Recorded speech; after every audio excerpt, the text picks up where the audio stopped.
Ոսկերչությունը շատ գեղեցիկ և հետաքրքիր արվեստ է, որն առնչվում է իրերը պատրաստելու գործընթացին ոսկուց, արծաթից, մետաղներից և տարբեր թանկարժեք քարերից։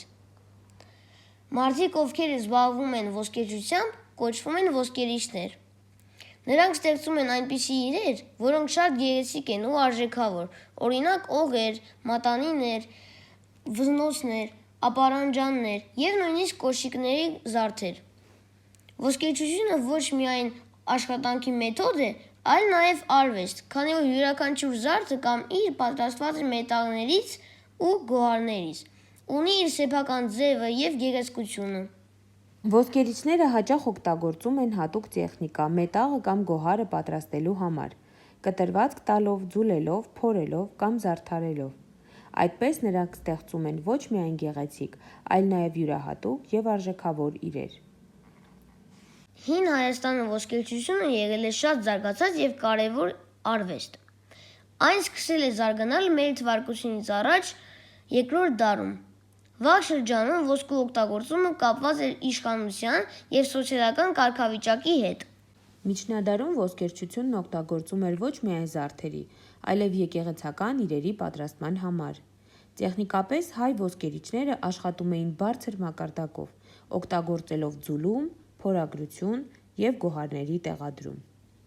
Հիմա ձեզ կպատմեմ մի հայ կնոջ մասին, ով ոսկերչության շնորհիվ հայտնի է դարձել ամբողջ աշխարհում։ Կարոլին Ռաֆայելյանը ծնվել է 1966 թվականին ԱՄՆ-ում, Արևմտյան Հայաստանից բռնի տեղահանված հայ փախստականների ընտանիքում։ Կարոլինի ծնվելու տարին նրա հայրը հիմնել է ոսկերչական իր ընկերությունը և երկար տարիներ հաջողությամբ զարգացրել բիզնեսը։ Դպրոցն ավարտելուց հետո նա ընդունվել է Լոս Անջելեսի լավագույն քոլեջներից մեկը, որն ավարտելուց հետո լրջորեն զբաղվել հոր բիզնեսի զարգացմամբ։ Կարոլինը քրոջ Ռեբեկայի հետ սկսում է նոր զարդեր մշակել ու կարճ ժամանակում ավելացնում է վաճառքի ծավալը։ Հաջող մեկնարկից հետո 2004 թվականին նա որոշում է ստեղծել սեփական ոսկերչական ընկերությունը և այն անվանում իր աղջիկների անուններով՝ Ալեքս և Անի։ Արդեն 2010 թվականին ընկերության զուտ եկամուտը կազմել է $2 միլիոն։ 2012 թվականին Ալեքս և Անի ընկերությունը այնքան հայտնի դարձավ ԱՄՆ-ում, որ ամերիկյան խոշորագույն աուդիտորական խորհրդատվական Ernst & Young ընկերությունը Ռաֆայելյանին անվանեց փոքր բիզնեսի ոլորտում տարվա գործարար։ Կարոլինան աշխարհի ամենահարուստ հայուհիներից է։ Բազմիցս հայտնվել է աշխարհի հզոր մայրերի ցանկում։ 2015 թվականին Կարոլինի բիզնեսը փոքրից վերածվեց մեծի, որի տարեկան եկամուտն արդեն կազմում էր $230 միլիոն։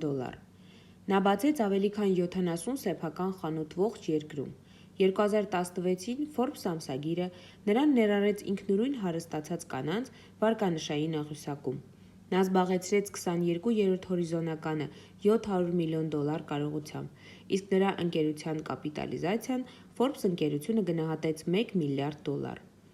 Կարոլին Ռաֆայելյանն ակտիվ բարեգործ է։ Նա տարբեր ծրագրերի համար հատկացրել է ավելի քան $30 միլիոն։ Այդ գումարների մի մասը նա նվիրաբերել է Հայաստանին։ 2015 թվականից Ալեքս և Անի ընկերությունը սկսել է վաճառել Քեմփ Հայաստան թևնոցները, որոնց վաճառքից առաջացած եկամուտն ուղղվում է ԱՄՆ-ում հայ երեխաների համար կրթական ճամբարների կազմակերպմանը։